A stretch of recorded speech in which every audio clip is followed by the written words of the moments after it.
I felt it just made it easier to do that.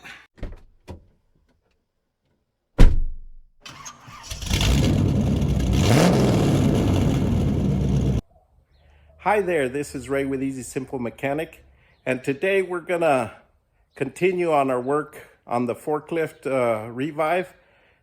Today we're gonna try and get this housing that's right here prepped and ready to mate to the transmission we've been working on, and see if we can't get those put back together and then get them into the forklift. Now there is some work to be done on this housing before we marry it, because it'll be easier to do than while it's on the forklift. So let's get to it.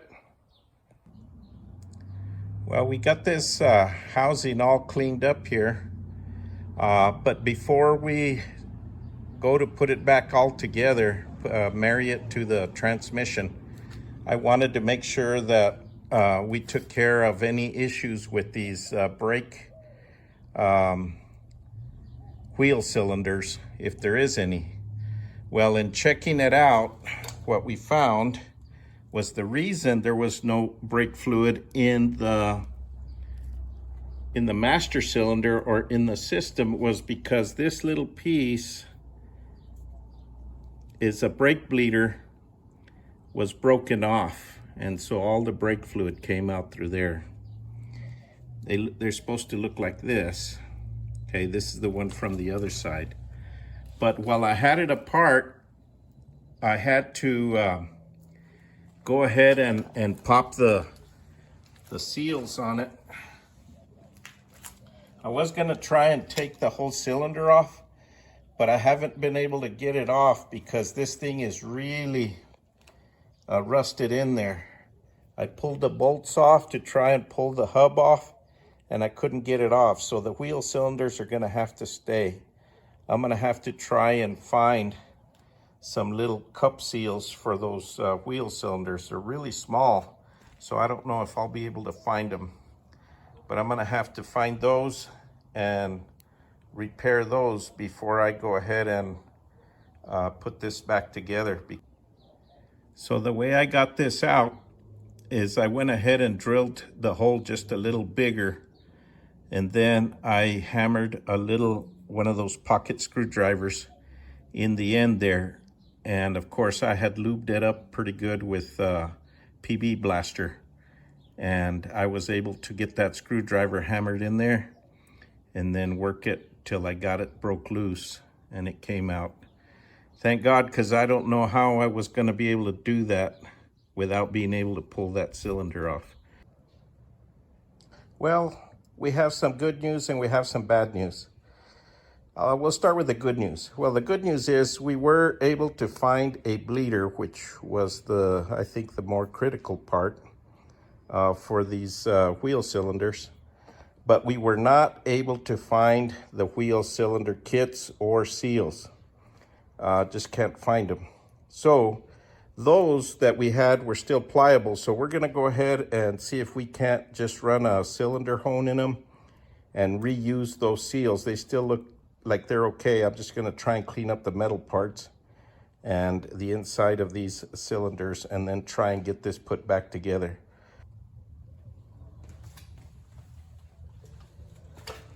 So what we're gonna do here is we're gonna put a little bit of brake fluid in there to make that thing be a little more smooth on the hone.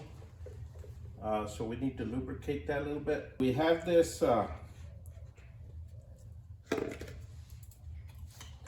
this is called a cylinder hone. It's just a little hone for brakes, and that is gonna be really, I'm gonna have to loosen that up because that's such a small cylinder that we don't want to put so much pressure on it.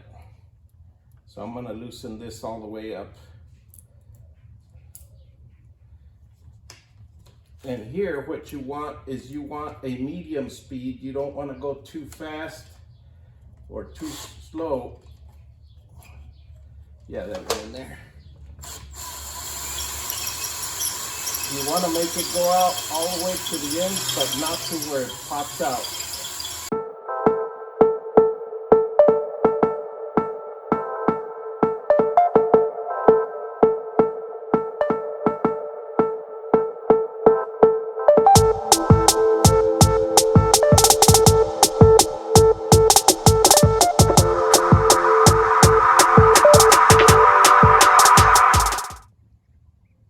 Okay, you can see in there how smooth that is now. It's shiny all the way around. So there is a couple of little pits in there, but if I keep grinding all the way down to where there's no pits left, I won't have a cylinder anymore, and those old seals may not seal. So I'm just gonna go with that. I'm gonna go ahead and reassemble this brakes on this side, and then we'll go ahead and tear into the other side. It's been a while since I tore this down, so I didn't want to tear both sides down. That way it'll give me a pattern to put it back together. But so this is the brakes that on the other side that we're gonna take apart. You can see we have just basically these two springs right here, and we have the adjuster down here on the bottom with one spring. I don't know if you can see that. Yeah, one spring right there. And then we have this adjuster that goes around the side. These little caps here on these brake drums, they just pop off, and there's like a little nail that goes through the back of the backing plate that comes off.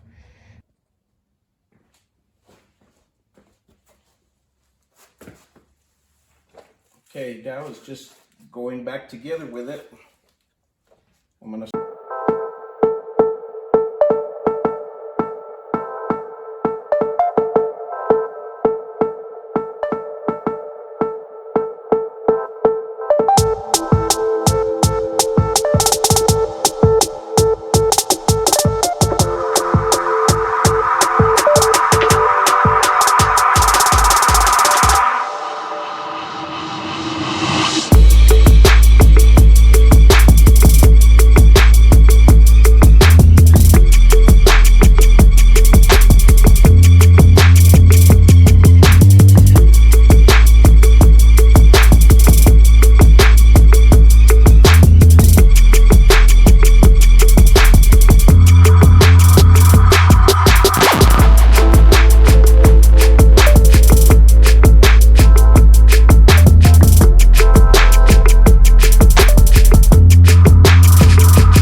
one thing you want to do before you go ahead and put this all together is you want to check and make sure that the drum is going to fit over these pretty easy, and then you can finish the adjustment once it's installed on the forklift, or once you get the axles and everything on there. And the reason why is because if you have this adjusted too far out, it's a lot harder to unadjust it from the back side where the adjuster goes in than it is for adjusting it from the inside. Well, we have it here. I guess it's time to put these back together. So this is the setup. I went ahead and put some silicone on the bottom side of the gasket. I'm gonna put some silicone up here on this surface, and then we'll go ahead and bolt them together.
What we've got left here is to put these axles in and then put the drums on it.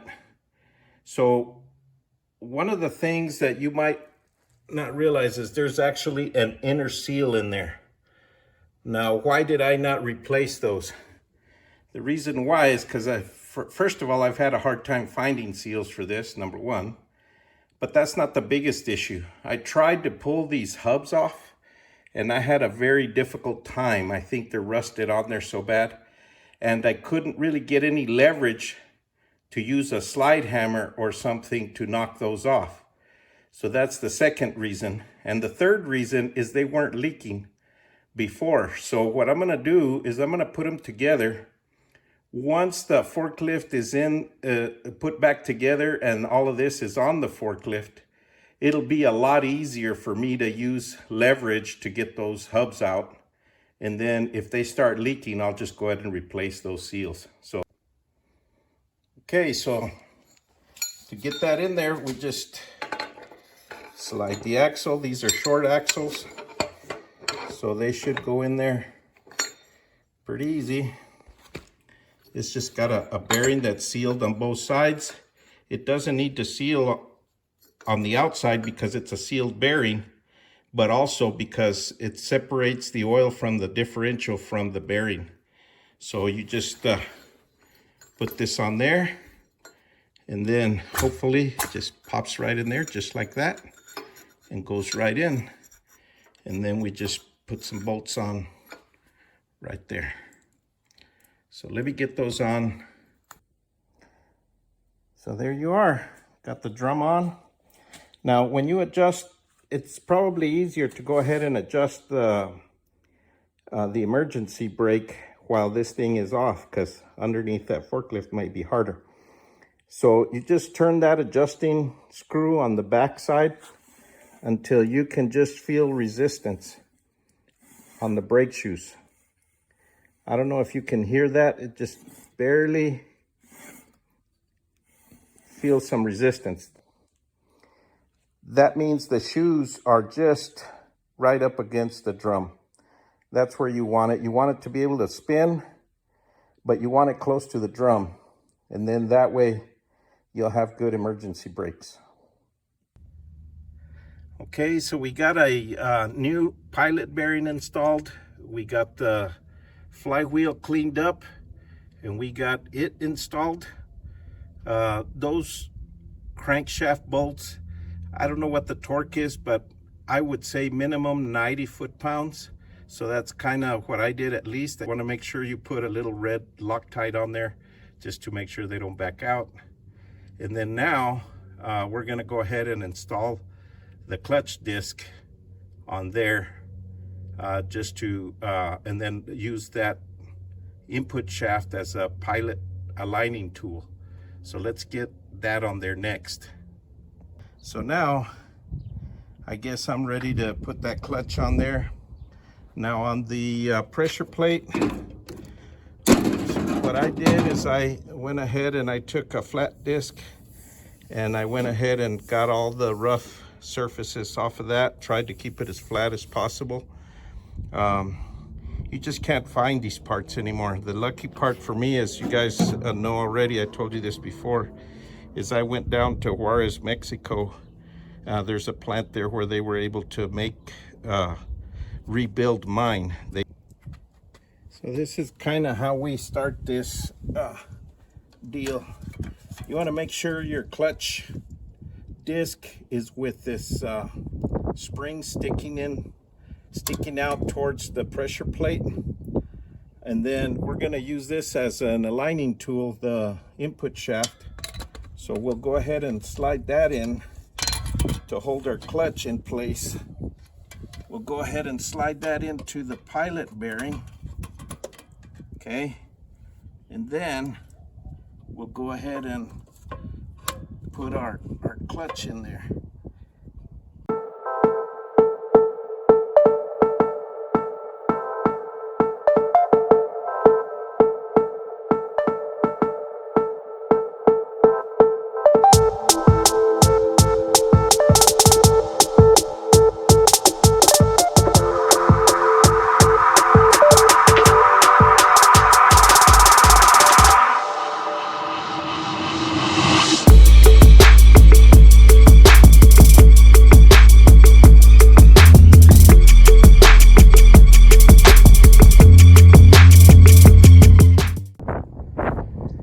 this is the setup that I have here.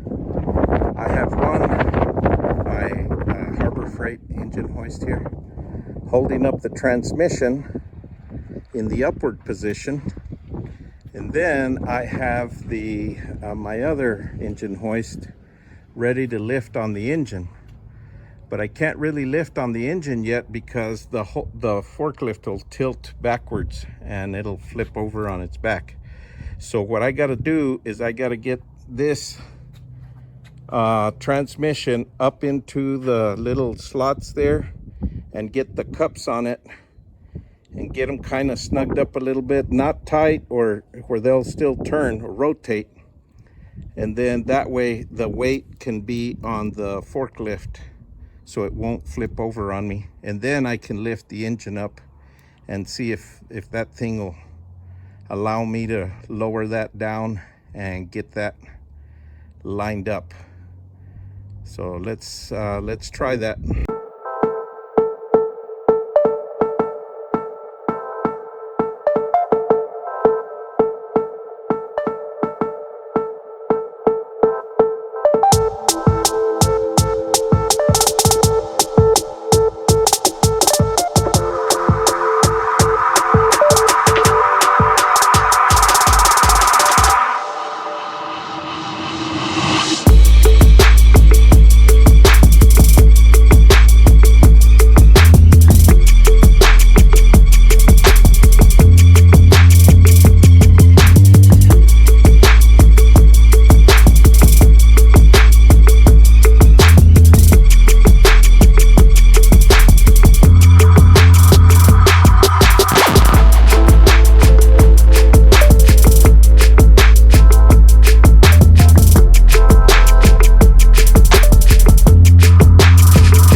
Okay, so what I had to do is I lifted up the transmission again, and I went ahead and I took off all the bolts on the clutch pressure plate, and I just laid it over on the transmission side as I lowered the transmission.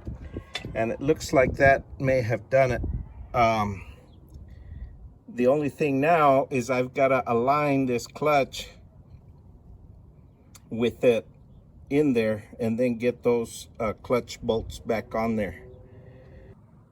Okay, see how we were able to put the input shaft through here, all the way in through there, and through the clutch disc.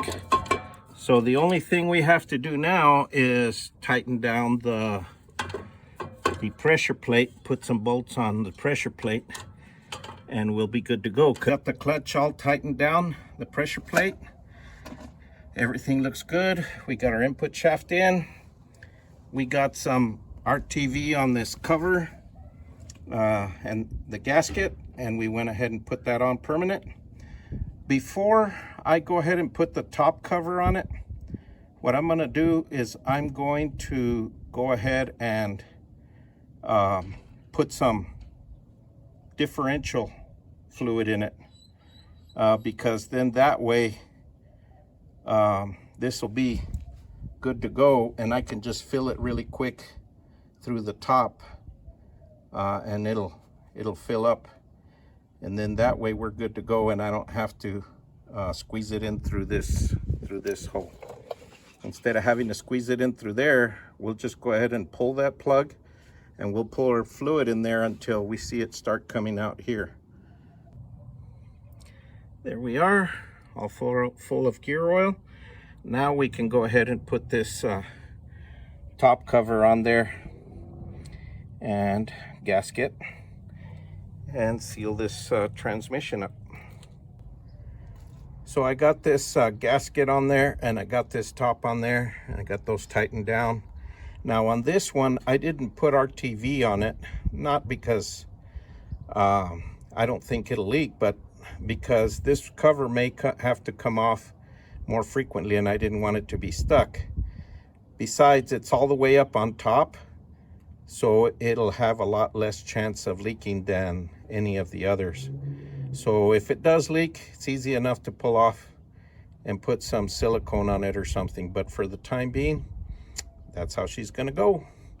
So the only thing left to keep any water or anything from getting in there is to go ahead and put the shifter in there. And so we'll do that. Well, folks, I guess that's gonna do it for this episode. Thank you for watching. Please like, share, and subscribe. Talk to you on the next one.